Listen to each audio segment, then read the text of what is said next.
industry? How do we make sure we're efficient really going forward? Thank you so much. And I'm happy you already said it, that this is more probably a sequel to whatever we discussed yesterday. Yes. So, and even what you just talked about with the previous panel. So probably now we have time to even go deeper with other two panelists to also share their thoughts. What I'll share today is not different from whatever I shared yesterday, but probably want to throw light into whatever MP has done so far, because like yesterday we understood, identifying that there's an issue will always be the first step of solving the problem and optimizing, okay? And I always say that the oil and gas industry is only one of the industries that's so dynamic. You know, we don't need to bring COVID to make revenue. We are market driven, and also dynamic in terms of adapting to technology. And I was just discussing with someone at the back door.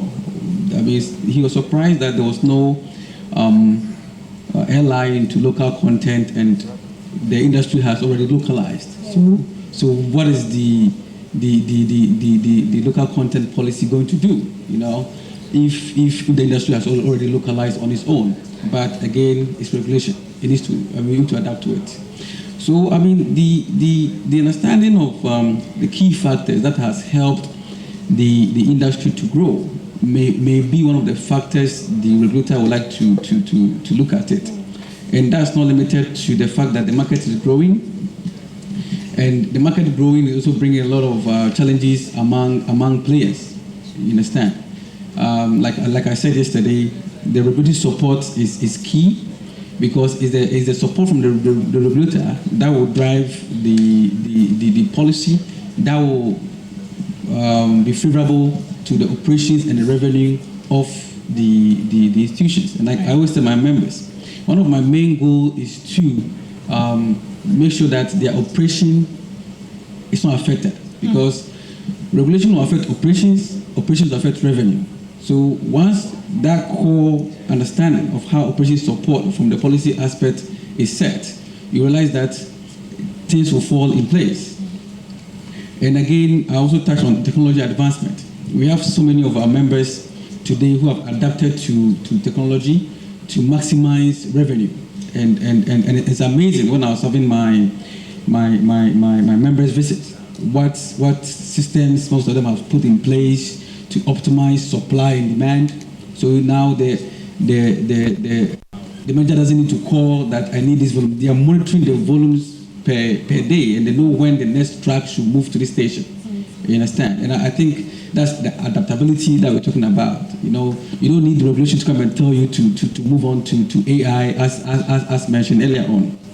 But again, what can they do to also themselves? You know, sometimes we always blame the regulator. The regulator has done and done that. But what can you also do on yourself to make sure that you are actually optimizing your revenue?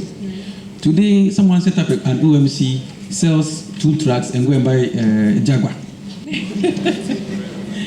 No, I've seen it. The young men coming up, everybody wants to be a CEO and an MD of an oil marketing company, without understanding the nuances that is surrounding the company. Right. So he makes his first sales, avoid paying one tax, call it profit, and go and buy Land Cruiser.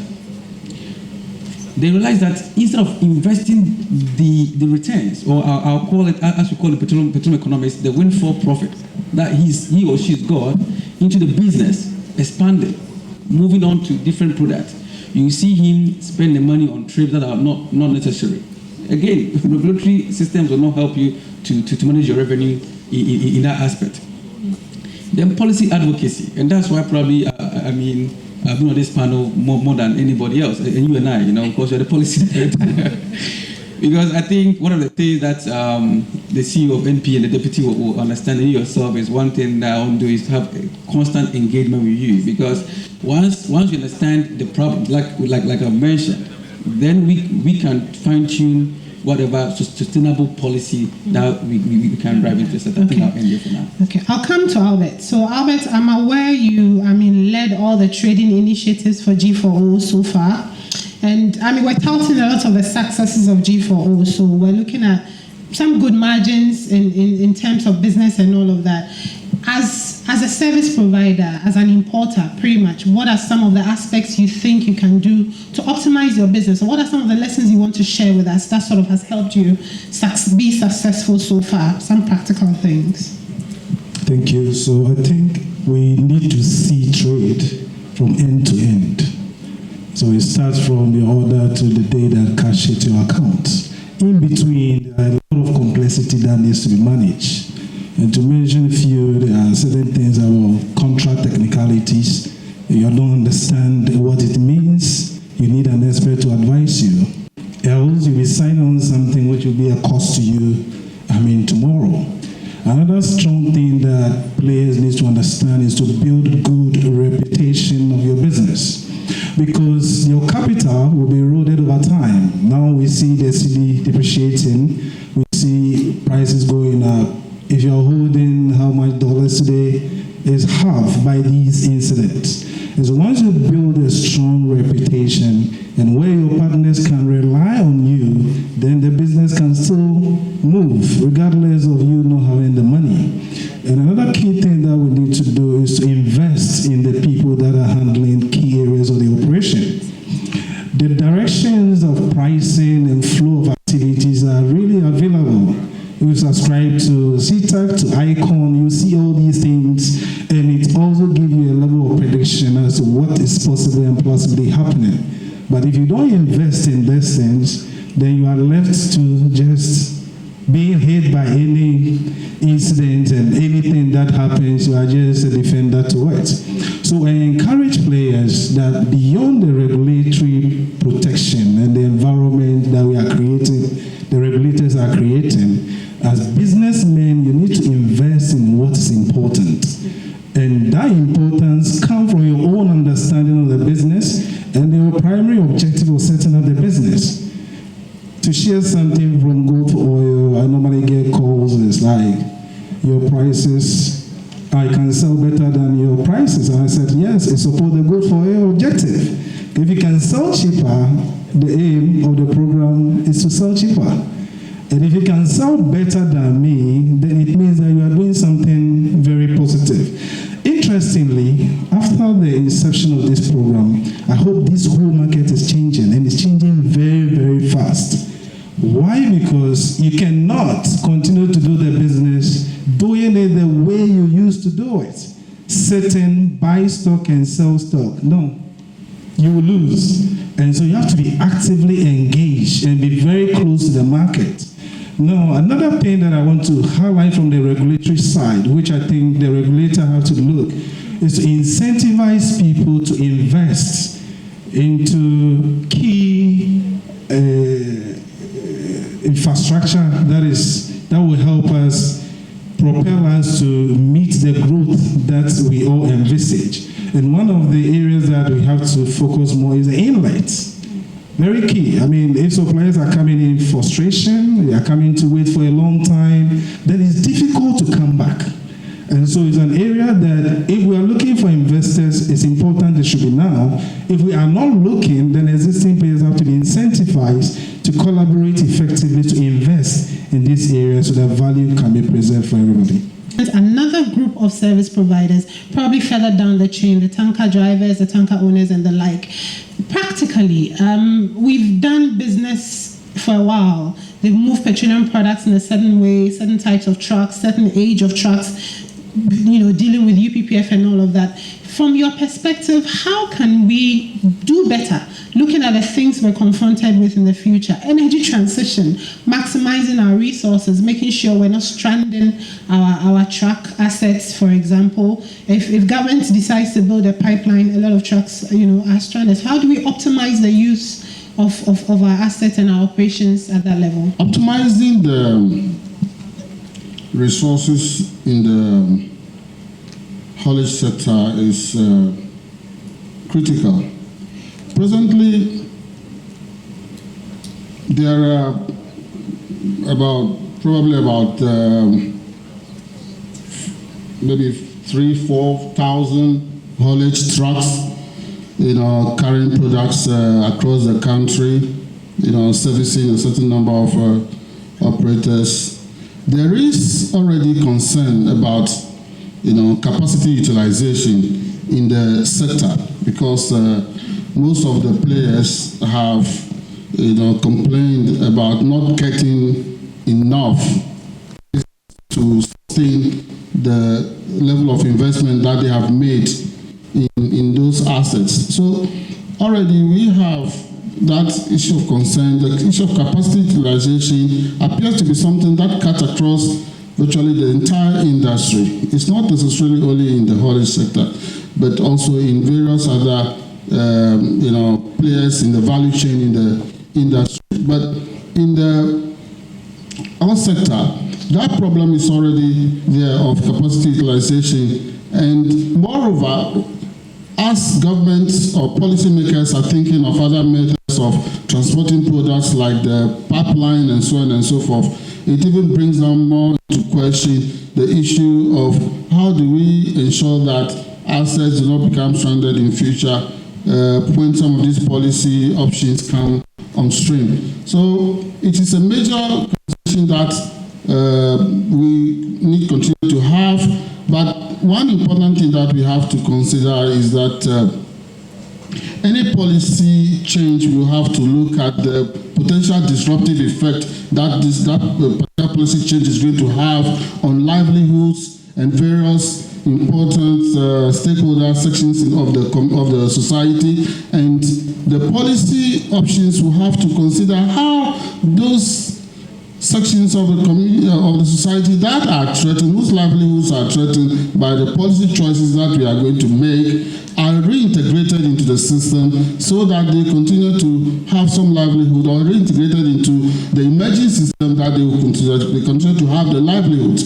So asset utilization is a critical issue, not only in the haulage sector, but probably across the entire value chain of the industry. And we would like the regulator to begin to look critically into this area, because when we are talking about optimization, we cannot talk about optimization without reference to the input and output relationship, because we put in a certain amount of resources and we expect a certain amount of output to come into it. So if we are sub-optimizing resources in the sector, it has an opportunity cost. Right. It has significant opportunity cost for the entire economy, not necessarily for that sector alone, but for the entire economy. So these are conversations that we are supposed to be having, and the regulator would continue to have an eye on the sector in terms of capacity utilization, because we are talking about efficiency, sustainability, and growth. Sometimes we mistake increase in numbers just for growth. If we have a certain number of operators in the industry, is that growth? Is that necessarily growth? It may not represent growth. So we need to look at the other issues that affect the efficiency with which resources are utilized, and whether over-concentration of resources in particular sectors of the economy is not denying other sectors the use of those resources. Thank you very much. Thank you. So I hear you. You want us to have a balance, some sort of regulatory balance. We're looking to help sector players optimize. But remember, I said there's a regulatory optimization approach. There also must be a service provider optimization approach. I'll come to you, Priscilla. You're with Vitol. Yeah. In this capacity, Vana Energy, yes. Service provider, storage service provider. So from your perspective as a service provider, pretty much we have over 1.8 million metric tons of storage capacity in the country. That is what bothers you in terms of whether we are utilizing it efficiently or not. So how can we optimize that part of our infrastructure? Okay. The first approach will be adaptation of technology. For us at Vana, we have had to actually do a lot of investment in that sector. When we took over the terminal, we had to do a lot of investment. We recently actually had to do an inline additive system where OMCs who do additivation of their product had to do real-time doping of their trucks, so that it's not that after they have finished loading, they are now going to stand there and then load the trucks before the trucks can load. So we've done that to decrease our gate-to-gate time, to attract certain crop of OMCs to our terminal. It has not been easy, but it requires a lot of money. It requires a lot of personnel training. It also requires a lot of tact, because you would have to do strategic investment to be able to attract the kind of flows that you want at your terminal. So I would say yes, innovation, adaptation of technology is very necessary, and also collaboration. In the industry now, we've been having series of meetings, and if there's if there's a fire in any terminal, we don't have interconnecting pipelines to be able to pump products to other terminals. So it's something that as an industry we need to have a look at, that if there is the need to do interconnectivity among the terminals, in case there's something in another terminal, we need to evacuate product quickly, we can quickly pump to some other terminals for safety, so that everybody in this space will be safe. Of course, optimization requires adaptation or adoption of best practices, because it does make sense to have that interconnectivity. I'll come back to you, Dr. Riverson. We've said that our industry has been around for a long time. We've matured and all of that, but there must be some still untapped potential within the petroleum downstream supply chain. And if we're looking to improve upon efficiency going into the future, what are the untapped potentials you think we have? Yeah, I think,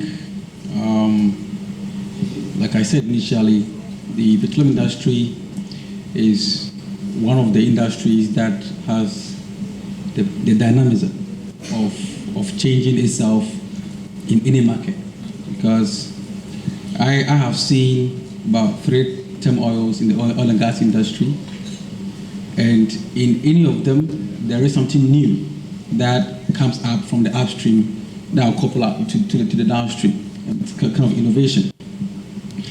And one of the things I would say is the adaptability of the newer fuels that are coming. And I'm happy that you mentioned in your previous panel.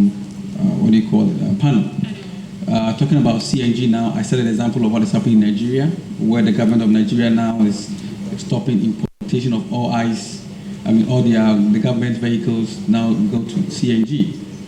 You know, the only issue I have with going CNG, even though I've seen so when you go to the north part of Africa, most of the oil marketing companies have added CNG to it. When you go to Europe, you see it. But in West Africa, especially in Nigeria and Ghana, with our potholes, I have a very big issue, you know, because CNG, unlike the ice, a little bit of impact can cause fire, you know. So that's the only thing that I spoke with the energy minister back in Nigeria. That's the only challenge that we actually saw. But in terms of availability of gas and affordability of gas in Nigeria, they have it. So it was a good policy. And that's why I said that you cannot just go and so therefore go to Nigeria and say, I'm copying Nigeria's CNG policy and come and dump it here in Ghana. Because you don't have available gas and you don't have affordable gas to do it. But it's a good transition fuel that we can look into. And looking at the demand in Ghana, which is far lower than Nigeria, we could go back to Nigeria and say, okay, you're supplying VRA for power, but this is a downstream demand for CNG. Can we look at it? And I believe, looking at the amount of gas they flare, they could listen to the downstream players. So I'm talking about the adaptability of new fuel. And then also collaboration. I think that's one of the areas Ivy mentioned that I don't see, because I see, sorry to say, my members, I'll say their interest at loggerheads. So everybody wants to make the maximum profit. Everybody wants to make the name against the other. But I believe a time will come that my members will see collaboration as a tool to come together and make the necessary revenue. So if I have 7 stations and I join my brother here and we own 20 stations, economy of scale will tell you that joint venture will do a better thing. Yeah. But then again, like I said initially, I mean, for him not to be called a CEO will be another issue of not doing that. But if Exxon and Mobil had to come together to beat Shell, Exxon and Mobil came together to become Exxon Mobil to beat Shell, because Shell was the superpower at that time. I believe maybe those in the mid-tiers will have to come together to face Goyle. Why not? But until that is done, I believe that is going to be one of the solutions to the advantages that we have not taken advantage of. And also, lastly, I'll talk about capacity building. He mentioned that there are a lot of capacity that we've rendered, untapped. You know, the technology that is in the system needs to be adapted to. I'm very happy with what we heard today from the mining sector, and it's true. I was in Australia. I saw about more than a lot of Ghanaians working there. You know, and this is from the mining sector. Even though you see oil and gas people also working across Africa. Another advantage probably Boss can take. I have my cue to wrap up. So. Lunch. Okay. Aye. All right. So, by your last point. So the last point is an efficiency, which could be an opportunity. Today we have close zonalization, but I hear a lot of complaints from my members. Boss not able to transport the fuel to the depots. So I think that's another thing. Probably need to sit down with the MPA and Boss to see how best we can make it happen. Today, when we go to East Africa, they have pipeline transporting their crude oil products to Uganda. So I'll go to Albert since you mentioned the Boss issue. Yes, I'll end. But it is a critical thing. Look at how far Mombasa is. Yes. And look at where Uganda is. And even they go further to supply Rwanda. You understand? And now they are also talking about a reverse pipeline to supply gas and crude oil from Uganda to Mombasa. So we have neighboring countries who depend on us. And I'm very happy that the CEO mentioned that now there are even 3 more Senegal taking from us. Why can't you build pipeline to connect the interlines into Burkina? You know, because again, the transporters will come to me. Listen, I want to hear from the depot guy. So, the depot guy. So pretty much, Albert, because I want to direct this specifically to your various businesses. Okay, what are the potentials you think we haven't unlocked yet? And Riverson spoke about making sure we can have some proper pipelines to interconnect the various countries that can move products around. Priscilla, you're speaking about interconnectivity between the depots. But if you look at your businesses as they are, and I'm talking to the last 3 of you, pretty much what else do you think we can focus on, looking at the challenges we are likely to see in terms of energy transition? What are the things we should look at? So first, we need to look at shared services. Right. Because it costs more to think that you can do it alone. It's a very small marketplace. And so once we come together and we have the idea put together rightly, everybody gets served without any much costs. Today, we see a lot of these platforms we use. Most of them are traders. Traders who have learned and documented the experiences. Right. It's what we see today. What do? We do all manner of good things. We don't document. We don't even try to build a database that when we're experiencing an issue, we can go back and see whether it has happened before. How did you solve it? So this investment in IT is also very, very key. We also need the right partnership. And the partnership is not just the industry players, even the banks. They borrow money to the people. They don't understand even how the operation works, and it doesn't work. Right. And so with the right partnership and also the willingness to understand what we are investing in, we'll be able to get rid of some of these difficulties. Mr. Kluche, your final words on how we unlock our potentials and be more efficient. We cannot avoid talking about the alternative methods of product delivery, alternative logistic platforms for product delivery. We cannot avoid talking about that, especially the area of pipelines, these are things that we have to explore going forward, looking at the way what the industry, the direction the industry is going. And when you talk about optimization and efficiency, these are things that we have to talk about. We have to also continue to leverage on technology and to perfect what we have already started to ensure that it delivers the value that we are expecting. And also we continue to have stakeholder engagements to ensure that whatever policy options, policy changes that we are introducing, we have a significant enough stakeholder engagement to minimize any disruptive effect on significant sections of the society. Thank you, Mr. Kluchi. Priscilla? Yes, all of my co-panelists have talked about collaborations and partnerships. Yes, it's very important. We need to collaborate with the other players in the industry. From the regulator side, I will touch on something I think a lot of people here would agree with me on the LACAN allocations, and we really need to maximize the way the LACANs are allocated, and so that if somebody comes and wants to discharge, does not have to spend so much time there and then sit on so much demurrage, so that we can quickly go round and turn around the tanks, and then people can have their products to be able to load and then deliver it. Right, Priscilla, thank you. So we'll go to the audience. Francis Ovoskobia is my name. I am a farmer, a builder, and a climate change advocate.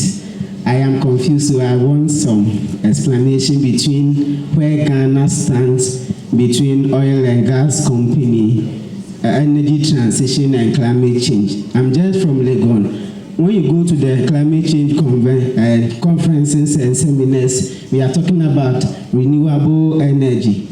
When you come to oil and gas, now we are talking about sustainability and efficiency. It means we want to maintain the oil and gas company to get the oil from the soil. So I don't know where Ghana stands as compared to international body. If you can help me, thank you. Okay, we shall take the next one. My name is Samuel Etuahinewedu, and I'm from Glyco General Insurance Company. I've been much educated over the last 2 days about how the oil and gas space is actually operating. But I was really hoping to have heard something more about how insurance is playing its role in the space. Perhaps going forward, we might want to consider the NIC as part of the panel members, because our space is very risky. We are exposed to a lot of risks, and risk mitigation is very important. At Glyco, we have taken steps to, and at the risk of marketing, at Glyco, we've taken steps to position ourselves in that space, and we realize it's a big market. A lot of people don't understand how the oil and gas space works, and so we don't have tailored insurance products for them. Perhaps we might want to start that conversation. I noticed upstream has GOGIP, but perhaps we might want to do something especially for the downstream too. Thank you. Last one. Bernardine Aram Uncle. So I would like to ask, with the rate at which the downstream industry is growing, I'm a bit concerned. Maybe it will get to a time where we wouldn't need BRVs to be transporting products to the various filling and service stations, and maybe we wouldn't even need human beings at the various depots. And with other emerging concerns, what is the plan? Let's say in 30, 40 years to come, what is the plan so that the industry doesn't grow and plateau? Let me put it like that. Thank you. Okay, so Madam, that's because it's an international conference, we'll take the last one from Kenya. Sure. And then that will be. So I just wanted to explain to the farmer that in the petroleum industry, when we look at a barrel of fuel, we don't just see transport. We see source of electricity. It powers the power plants. We see source of fuel for industry. We are not just looking at the vehicle. And the climate change discourse has highly been focusing on transport. So So yes, when you attend, the focus will be highly on minimizing emissions from transport. So yes, it goes there, but the people here are also seeing the other areas which the petroleum is being used, and the focus now is how do we reduce the carbon intensity of that petroleum. So I didn't want it to go because taxpayers' money has been used to bring me to this beautiful country of yours, and I wanted to feel at least it's not going to waste. Thank you. I leave it to the panelists. Thank you, Stella. Then, well, we also keep talking about net emission, like a net zero emission. So if you remember, Dr. Sandra explained yesterday, and I explained just recently that if you want to talk about net zero emission, you produce emissions, but your mitigation measures you to clear your emissions. So we're not there at all. We want to make sure we maximize our resources. Dr. Rivers? Basically, like you also said yesterday, the oil and gas is with whatever new sort of will come. And for Africa, that sort of energy will be, I mean, again, you see, thank you so much. I don't go there. You and I will not live to see that one, you know. But again, we will see EVs coming in the space. We will see, I mean, for us, it's exotic. You know, have you seen EV before? You know, it's exotic. Until then, we're not against it. I mean, and I think let's say this very clearly. We're not against energy transition. We're not against energy adaptability or sustainability. In the European way, not now in my way. But we are going to coexist. And looking at the space now in the electricity mix or the energy space, the role of oil and gas is about 85%. Oil and gas is 85% in the energy mix. You have no idea how much BOE you require to replace it. You understand? So it's not that easy. Let's sing the right song in the right tune. Now there's a question on the people not being Bernardine. Yeah? So see, it's the same as the energy transition thing. We need to adapt to it. When I used to work in the Middle East, in Iraq, you didn't go to the field because it's too hot. So we apply artificial intelligence to operate the field from the coolness of your garage or your room. Okay, so a time will come you'll be able to monitor your operations, turn your valves to the right, increase from your depot, which you didn't need a human being, but you still need a human being to operate that. You need a human being to give you that software. Okay, so it will be changed like we see in Saudi Aramco. The Saudi Aramco guys are able to operate all their fields from a single room without anybody going on the field, but they still use human being to operate that software and to create that software with a new dimension that is coming up. So for me, if I had a chance, I might go into learning machine learning, AI, to advance myself to the new world that we're going to go in. Okay, so as terminals, we have insurance for various categories. The building itself, we have insurance for the product inventory we hold in tanks on behalf of the various BDCs, so that in case of any fire or anything, we can fall back on insurance. And we also have insurance for our assets. So, gentlemen, it's not as if we don't have any insurance in the industry. There is already existing policies for various categories in the industry. Thank you. Mr. Kuche, the lady asked about the future of our industries. Maybe if you focus on transportation, what do you see? In respect to transportation, we now predominantly we are dependent on BRVs.